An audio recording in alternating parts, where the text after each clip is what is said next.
Well, normally at this time we would all probably have a little glass of wine. I'm gonna wait because I think once it passes my lips, I might just go like this. So I do have a little something. It's kind of early, but in the spirit of it, right? absolutely, absolutely. There you go, Trish. She too. Yeah. It's happy hour somewhere, right? That's what I have to Yep. say. Close enough. Yep, absolutely. All right, it is 10 minutes after 5, so I'm going to go ahead and get us started. Um, Once again, thank you all for attending and being a part of Push to Publish today. This is just really fantastic. I'm sorry that we did not get to celebrate our winning author in the style in which we normally do, having a big dinner in their honor and giving them a check in person and all that good stuff. But the one nice thing about doing it this way is that we are able to have our second and third place winners also read for you today. So I'm very happy to be able to do that. And Karen, Dion has graciously decided to hang out with us for the whole day. So that's really amazing. Um, and she is going to introduce each of the authors and then say a little bit about their story. She was our judge this year, and Trish Rodriguez and I to put our heads together, and we sent her 7 final stories. Normally, sometimes we send up as many as 10, but Trish and I were kind of on the fence about a bunch of them, so we just decided to send our 7 favorites. And there were over 450 submissions, so that says something. Um, and normally at this time, I'd also like to just take a minute and talk about Marguerite McGlinn, who is the woman that the contest is named after. I was able to write something about Marguerite in my letter to the editor in this issue. Marguerite was a very special person that we lost too early to cancer, and she died of pancreatic cancer, and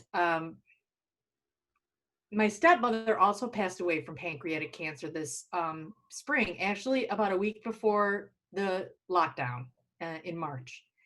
And so I've been reflecting a lot about both of these women, and in particular, Marguerite, who was a really special person, and she was very supportive of other writers. She was just a warm and generous person. And Christine and I will always be grateful to the McGlinn family, to Tom, her husband, and the rest of the family, uh, the Hansmas, who financially support this prize so generously and support the magazine in so many crucial and important ways.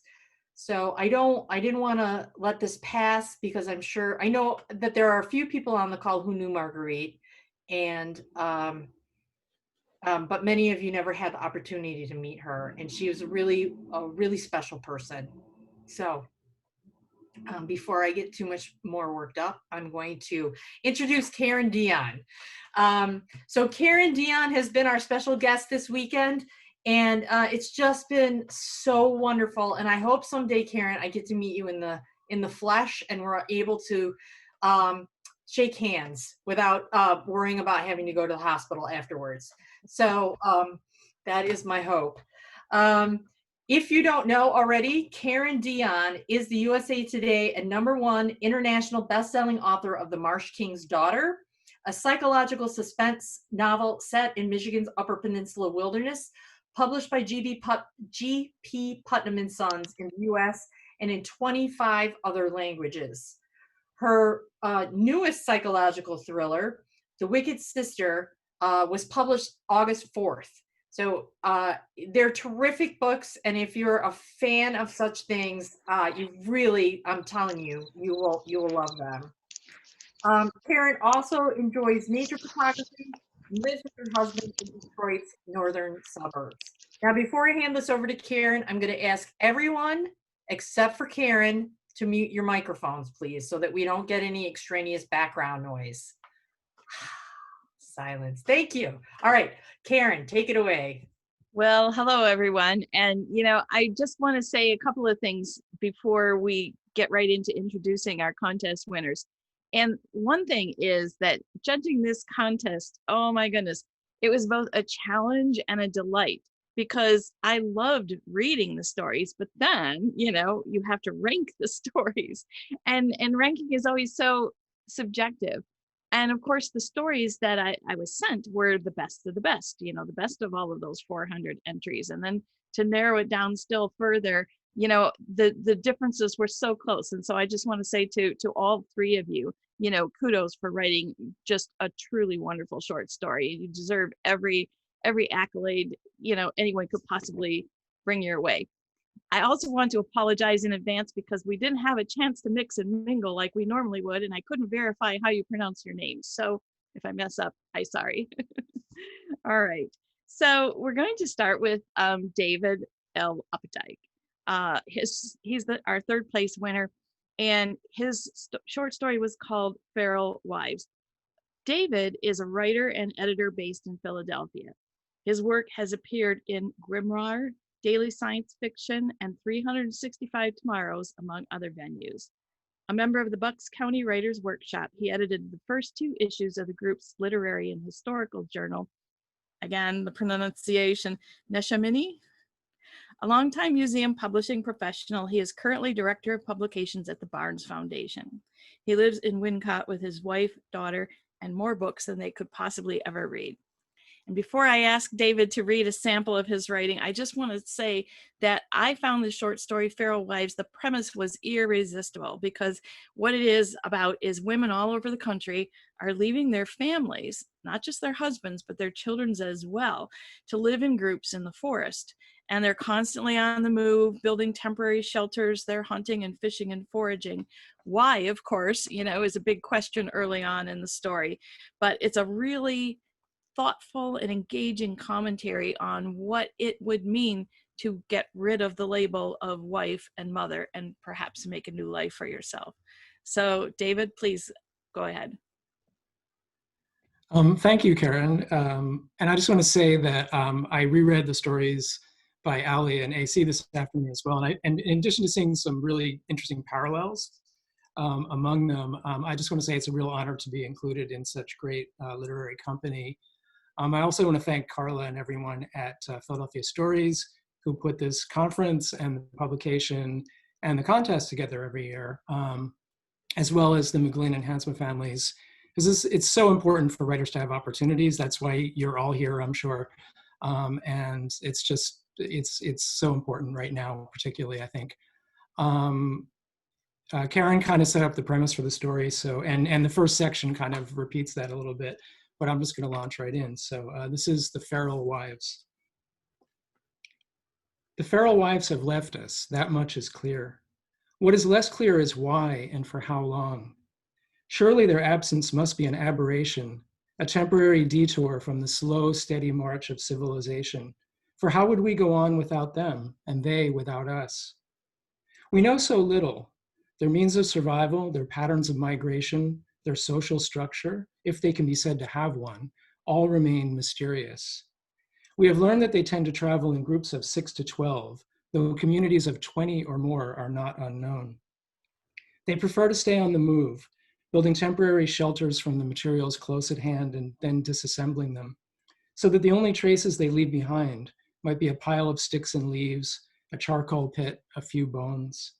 And yes, they hunt, fish, and trap, though we have little idea how, since they do not appear to be armed in the conventional sense.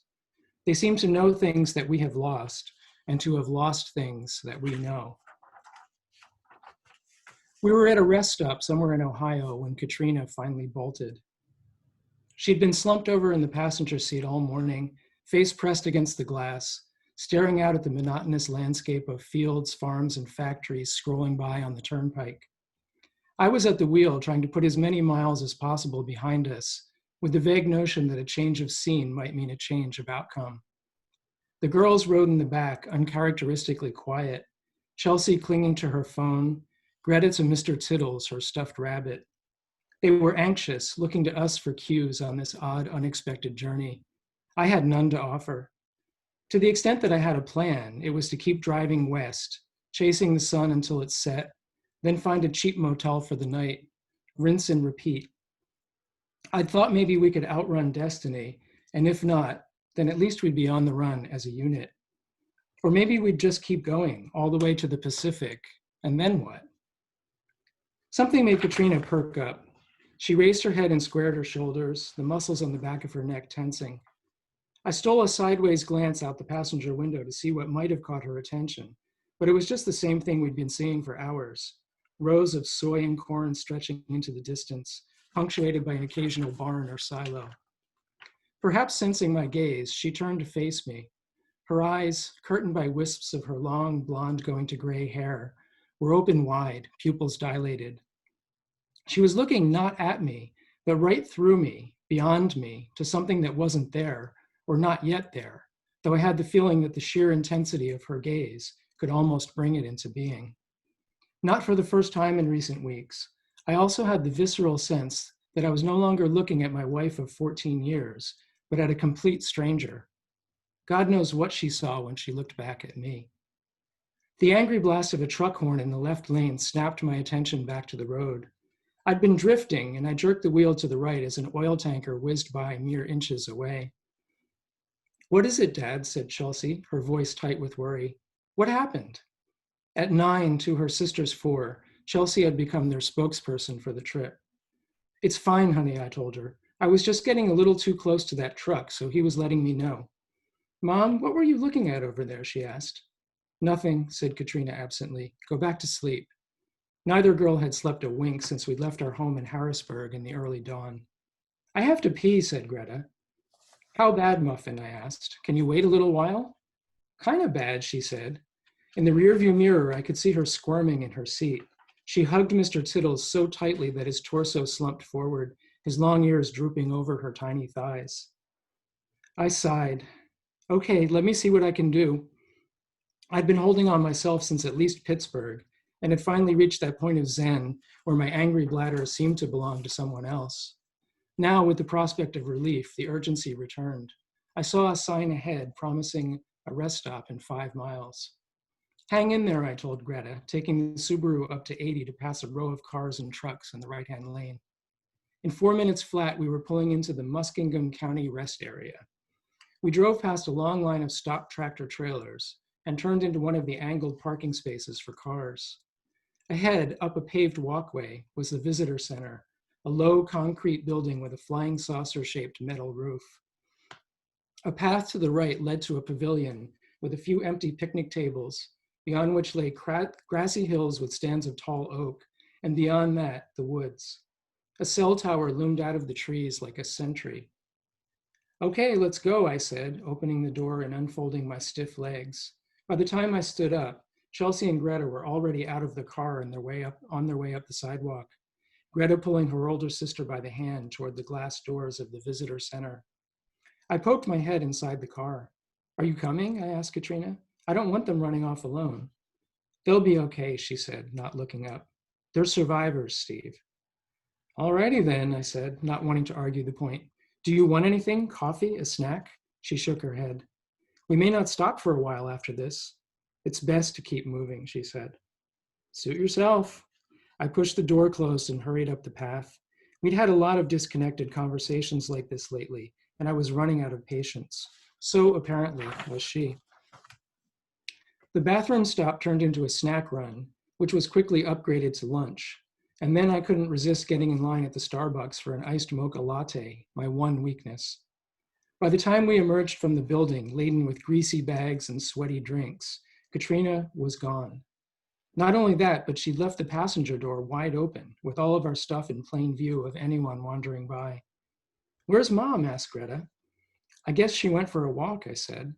She'd left her phone in the cup holder between the seats, and her suitcase was still with the others in the luggage compartment. I scanned the surrounding area, but saw no sign of her. A wave of panic rose from my gut to my chest and lodged there. I didn't want to alarm the girls, so I said, "Let's go over to the picnic tables. We can eat our lunch while we wait for her to come back." She didn't come back. "Maybe she's inside looking for us," I said, though I didn't really believe it. "Let's go check."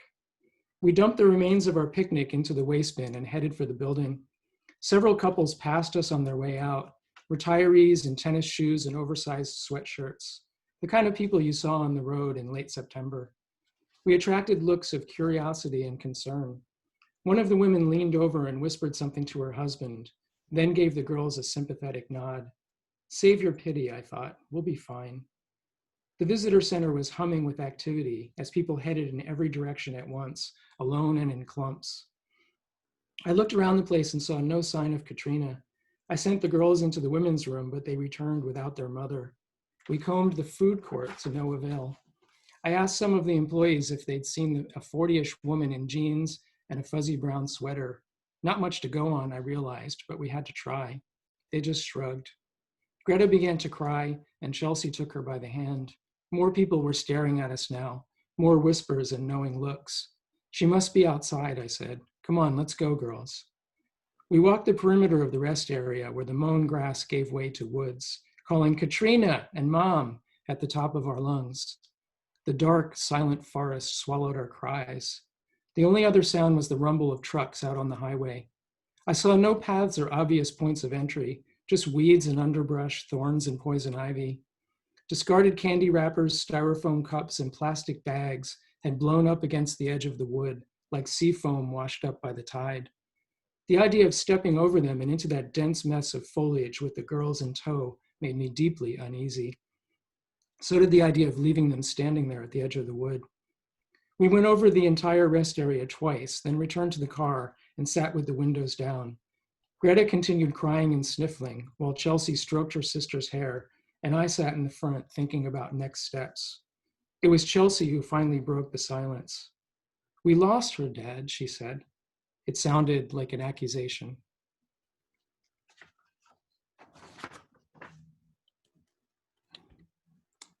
Thank you, everybody.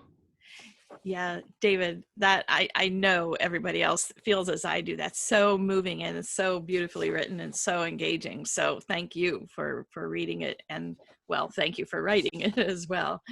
So yeah, so now we'll move on to Ali Mariano, our second place winner. Her short story is called The Dead Women. And Ali's writing has appeared in a lot of literary journals too. Cut Bank, the Citron Review, Another Chicago magazine, New Orleans, the Times-Picayune, and other places. This year, her short story collection, Dead Women and Other Stories, was a finalist for the Black Lawrence Press Hudson Prize. When she's not writing or teaching, she can be found biking in the Ouachita Forest. I'm not from Pennsylvania, as you can probably tell. Okay, so Ali's story really touched me because I love a story about a character who's at a crossroads, because you know you don't know what brought them to that point. You assume you'll find out during the story, but then what will they do? You know, which direction will they go? And you hope that the writer or the character will make better choices in the future. This story is so beautifully written. Ali, your word choices were just stunning. And so every word was a delight. And now our audience will get to hear some of those. Thank you. Thank you for saying that. And I wanted to thank y'all for having me. Thank you, Carla and Trish, for not being too disturbed by my story and passing it on. And thank you, Karen, for selecting it. I'm so thrilled to be here and to be included in Philadelphia Stories. And then thank you also to the McGlinn and Hansma families for supporting the prize. And then also just not to just completely echo David, but I'm just like excited to be here with you guys too. And I'm going to say one more thing. I live in Arkansas now, but this story takes place on the highway between Lake Charles and Lafayette, Louisiana. And that area has been hit really incredibly hard by a hurricane. They have another storm coming through right now. And if you are able in any way to support people in that community, please do, because they haven't gotten as much press. So I just wanted to kind of say that because those are my people. So anyway, okay, sorry. I'll read the story or part of it. Okay, this is Dead Women. The dead women are the topic of conversation at dinner. One in a dumpster, One, a hunter found in the wooded swamp outside of town. One with a hand that had fallen open, palm asking, please, please don't forget me. One in a river, 3 in a swamp, some degraded beyond recognition. The most recent on the side of I-10, altogether 8 women, all of them sex workers, white girls and black girls, found in Jennings, New Iberia, Iowa, Louisiana. It is not the conversation for polite company, but Moira and John pride themselves on the subversive. Of course, these dead women will be discussed over moderately priced cabs. I love this about them. Moira and John host. Moira, a history professor at the local university, and John, a chemical engineer at one of the plants. Some of the guests I know and some I do not. It is the end of Moira's semester and they were so happy when I arrived. They demanded I stay the night. You could head out first thing. You could at least have coffee with us. Once I would have acquiesced, but tonight I'm only thinking of my trip back home, willing myself to stay sober enough to drive. Just an hour, east on I-10, a straight shot home to Lafayette. On the table sits a big bowl of potato salad, yellow and shining. I watch it while the others stand around the table, chatting and watching Moira and John. Moira has tight, dark curls and a face that isn't quite pretty, but she is smart and loud and funny, and it doesn't matter. From the corner where I stand in the dining room, I can see Moira standing over the stove, telling her husband that the pot is too hot to set on the table.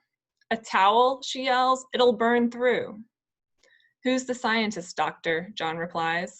He is tall and all arms and legs. He towers over her, and she looks up at him with her hands on her hips. I take a seat at the table, put my purse on the chair back, and stare at a bottle of wine. I want more, but I think of the cops monitoring the highway home. Finally, John marches out of the kitchen, holding the boil pot with pot holders on both of his hands. Moira fusses behind him with a hot plate and a salad. She puts the hot plate down just by the potato salad and then drapes the towel across it and folds it back over, a sacred ceremony. She gestures to her husband, put down the damn pot. There is comfort in the steaming pot, the scent of thick broth, of venison sausage, of pulled chicken. Sit, Moira commands the guests. They mill about and make moves toward the table. Go sit by Aaron. Moira pushes a man near my age. He is also tall and thin, a young John with shaggy hair. He looks down, but he obeys. I feel my phone buzz in my purse against my chair back. Maybe it is Sam, and I want to go home to him. Moira carries bowls of rice from the kitchen and places them in front of the people at the table, and altogether we are 12. With my bowl in front of me, I ignore this man to my side, and I ladle gumbo into my bowl. I take a large spoon of potato salad and throw it on top. This first bite is life-affirming. No decision I make today is so crucial that it can't be changed. It is thick and silky and salty. Moira hovers over the table, making sure everyone has filled a bowl before she fills her own, and John watches his wife. Brown gravy dots his beard. Aaron, Adam, Aaron, Moira says, taking her seat at the head of the table. Adam is the man beside me. Adam is John's nephew and a chemical engineer too. He interviewed at Citgo yesterday. I smile and he gives a small wave. I'm not sure I want to leave Texas, he says. Moira waves this away. You'll love it here. He starts to speak, but someone yells down the table to Moira. The girl on the highway, her throat was slit. Who do you think killed her? Her arms were covered in bruises, says someone else. I feel a creeping feeling in my stomach, drawing away from the heat from the gumbo. I refill my wine glass a third time. Moira shakes her head. Conspiracy. Serial killer, John calls from the kitchen. It's a serial killer. All of those girls dead in a 30-mile radius. Moira crosses her arms and sits back. Her throat was slit. Someone didn't want her to speak. We are talking about 8 dead prostitutes, Moira. Doesn't that sound like a Jack the Ripper? She waves her arms at him. She's drunk. Their innards aren't decorating the highway. Serial killers like a show. I'm glad I'm not a young woman, one of the other teachers says. They are almost all under 30. It's a cover-up, says Maura. You have to know these towns. That many dead girls? Women, I think. I do not want to think about dead girls or dead women. I want to think about Sam, who wanted me to stay home to begin with. His wife is out of town for the whole weekend. And I'm not too drunk to drive, I think. I know which exits the cops hang out at. I resolved to stick to the speed limit. I knew about the previous murders, and I wasn't afraid. They were all sex workers. They worked out at the same hotel. They had rap sheets, drug habits. Crimes like this just remind you that they can happen, but just not to you. The guests carry on. They mention neck bruises, the particular mix of semen in the vagina, the dirt and blood under the nails. My stomach turns again. This morning, Sam asked me why I wanted to hang out with those old people. We were lying in my bed and his arm was around my shoulder, his other hand moving slowly down my stomach. I didn't bother mentioning that he was closer to their age than mine. They're my friends, I said. I haven't seen them in months. Come with me. He laughed at this. Of course he wasn't going to come. I'm going, I said. Back at the table, someone says, what about the slit throat? I feel like this dinner will never end. I want my little studio apartment. I want to curl up with Sam and spend a slow Sunday morning with Sunnyside eggs and black coffee. I think about my apartment. It's my own, without roommates, above a garage, one big room and a tiny bathroom. I feel years have passed since I lived in Lake Charles, even though it was just one. My parish job pays more than any job before, and I don't miss the years I spent there. Grad school, low-paying jobs. It was easy living, late dive bar nights, weekends at camp houses on the big lake, a far cry from my Tennessee home. My apartment is now my haven, full of crazy mid-century furniture inherited from an aunt, a wooden cabinet with an Art Deco inlay, 2 short, puffy little chairs that almost curved all the way around you, a wooden desk with hairpin legs. I bought a couch and a bed for myself. It is cozy. I love it because it is my own, because I have the entire say in how it looks, because I can see every corner at once. I feel safe. Amidst the chatter of murder and conspiracy theories, I want nothing more than to be home, door locked to the world. Hello? Maura is standing at the head of the table. Aaron? Sorry, what? What do you think? Serial killer or conspiracy? It's really grim, isn't it, I ask, talking about them at dinner. It's current events, she says. She's not the least bit worried. I don't know enough about it, I say. You should wildly speculate like the rest of us, John says, and he is smiling and sensing my unease. Okay, I'm gonna stop there.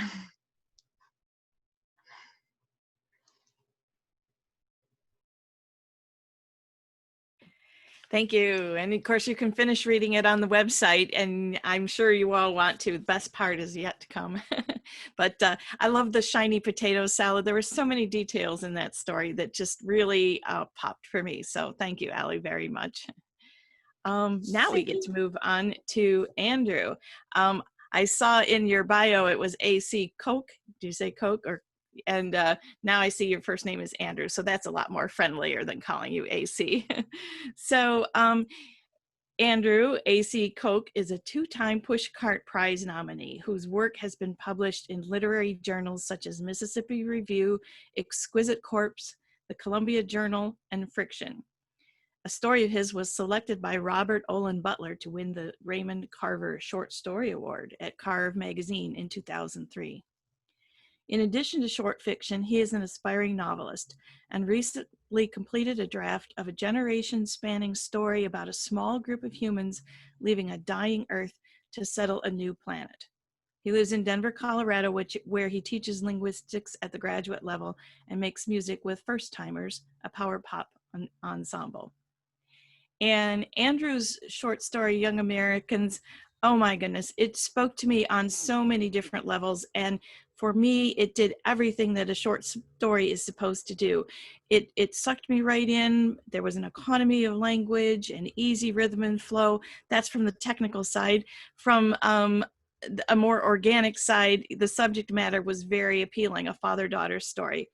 I won't tell too much about it. I'll let him go ahead and start reading, and then you all can enjoy it too. Thanks so much, Karen. I really appreciate that introduction so much. And thanks to Carla and Trish and everybody at Philadelphia Stories, all the wonderful writers and staff members there. I feel like I'm dreaming still to be here among you. And one of the reasons I submitted was because I really wanted to go to Philadelphia. So I still have to do that someday. I have some good friends there, but it is such a pleasure and an honor to be with you all here virtually. Thanks to the McGlinn family and the Hansma family as well for supporting this wonderful opportunity for writers. To David and Ali, my goodness, today I reread your stories again. And I'm blown away to be in your company. What tremendous craft! What fantastic stories! If I had to choose amongst our three, I wouldn't have put mine first. I can tell you that. So thank you, and it's an honor to be reading with you.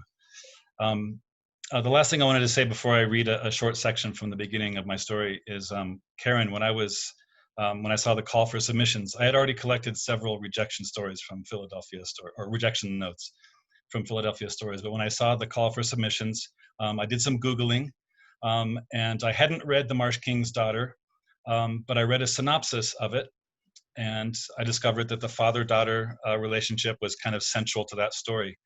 And I thought, oh, I've been working on a father-daughter story. So I put some work into revising that and polishing it up, and that was Young Americans. I sent it in.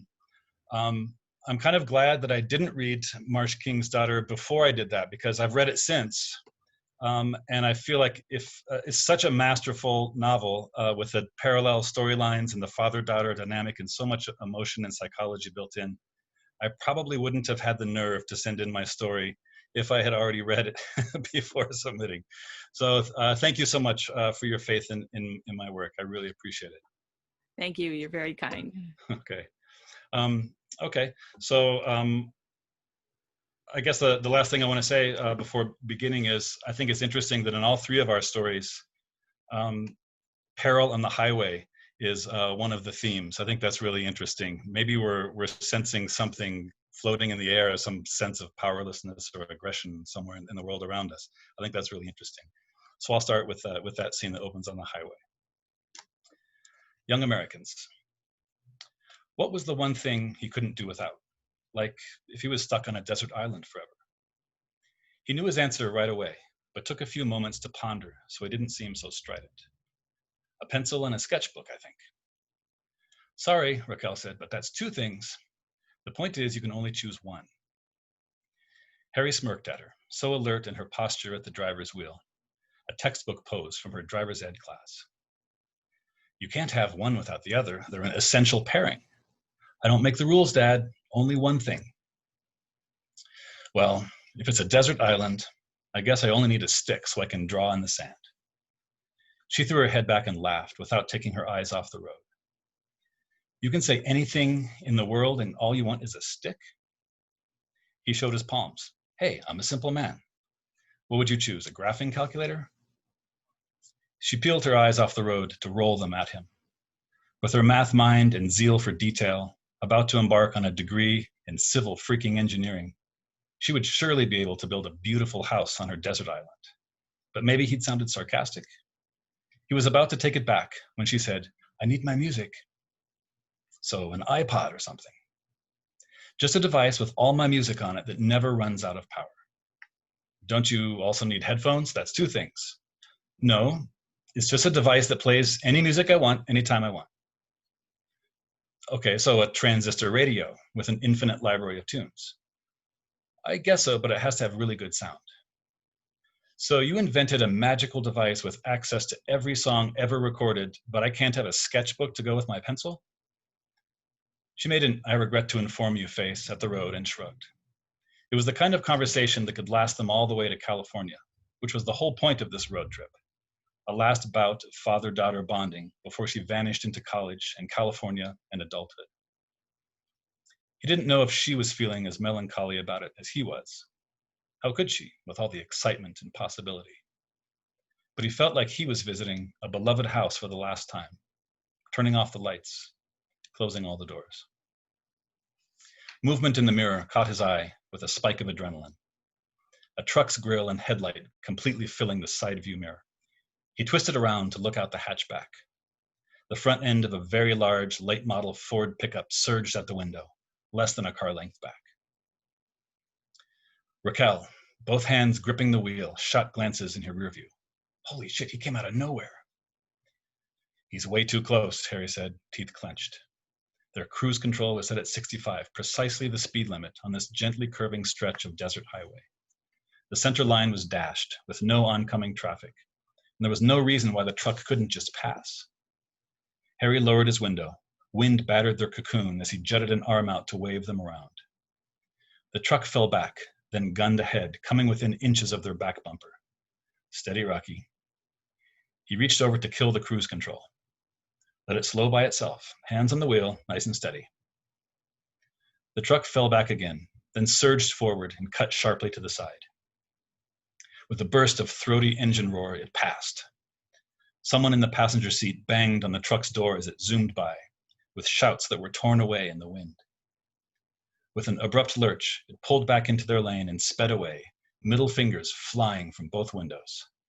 Jesus, Raquel said, slumping but keeping her hands at 10 and 2. You're fine, Harry said in a calm voice, even as his heart slammed. You did great. Just slow down, let him get some distance. You should have wished for a gun instead of a stick. They pulled off at the next town to switch drivers and ended up scarfing a dinner of beef jerky, corn chips, and soda pop on a picnic table beside a gas station. A galaxy of moths pinwheeled around the Conoco sign in the twilight. Harry was counting off in his head how many more meals he was going to have with his daughter. This might be their second to last one, he thought as he chewed. In 2 days, everything would be different and irreversible. He didn't say anything about that, because why paint someone else with your own shadows? It was another hour to Minden, the town where he'd reserved 2 rooms in a boutique hotel. Harry drove with his eyes flicking from shoulder to shoulder and mirror to mirror, alert for crossing animals and road warrior pickups. Antelope stood bright-eyed and frozen off in the brush, and small critters zipped across the pavement. He slowed when they came around a bend and saw the strobing lights of a police cruiser at the side of the road. An ambulance was just pulling away, flashing and shrieking and heading back towards the freeway. Harry slowed to a crawl as a cop standing by the squad car's bumper waved them past. Their heads swiveled as they went by. A compact car lay on its crushed roof at the end of a rutted debris trail, about 30 feet off the road. Yellow caution tape demarcated the whole area. Dad, Raquel breathed. He knew what she was thinking, but he didn't want to say it. She did. Those assholes in the pickup ran somebody off the road. You think so? They were just looking for it. She twisted around to stare at the wreckage, even as Harry sped up. He wanted to tell her to look away and keep the sight of car wrecks out of her head, the same way he tried to ignore a TV in a bar. Why fill yourself with garbage and pain? But he didn't want to nag. Besides, she had a good head on her shoulders. She could decide what she paid attention to. In the mirror, the ambulance sped away, a UFO streaking across the desert. I'll stop there. Thanks, everyone. That was really wonderful. Carla, I just want to say a minute of words before I turn it over to you. And that's, on a personal note, I want to thank the 3 winners for sharing your work with us and enabling me to enjoy, that little moment of getting absorbed in someone else's story. It's just such a delight. And congratulations to you all. I wish we were meeting in person and could chat together face to face, but this is wonderful. And thank you, Carla, for having me as part of the Push to Publish conference. Thank you. I want Christine Weiser to say something so that everyone can see her face. All right, Christine? Hi. Carla and I have been in separate rooms all day. So hi, Carla. Good to see you. Hey, Christine. So for those of you who don't know, Christine is really the heart and soul and brains in Philadelphia Stories. She's our executive director, and the two of us together 17 years ago decided we would make a literary magazine, and then a year later we published our first issue. And so here we are 16 years later with the likes of all of you, which is really spectacular. And I don't know that Christine and I, all those years ago, ever thought we would, well, we certainly didn't think we'd be doing it like this today online. But I don't know that we really imagined all the incredible people and all the amazing writers we'd have an opportunity to meet and celebrate. And so anyway, I wanted to make sure everybody saw Christine's face, because like I said, we've been in separate, Christine said we've been in separate Zoom rooms all day. So here we are finally together. Yeah, it was a terrific day, and I'm so grateful for everybody who participated as attendees and speakers. And Karen, I'm sorry we didn't get to meet, because we also are really looking forward to meeting you. So anyway, but this will do. Right. I keep thinking of, I'm not Jewish. I've been to a few Seder meals, and I always think of the toast and next year in Jerusalem. And I hope that's not too sacrilegious, but it's the sentiment. I hope that, next year we'll be able to meet again. And so that's what I hope for. And so anyway, thank you all so much for coming and sharing your work. I will leave the room open for anybody who wants to hang out and chat for a little bit. I may have to go get a glass of wine. I'm not gonna lie. So, but I'll leave it open for at least 15 minutes if anybody wants to hang out and chat. And so, thank you all once again. All right. Good night, everyone. Thank you. Thank you. Thank you so much.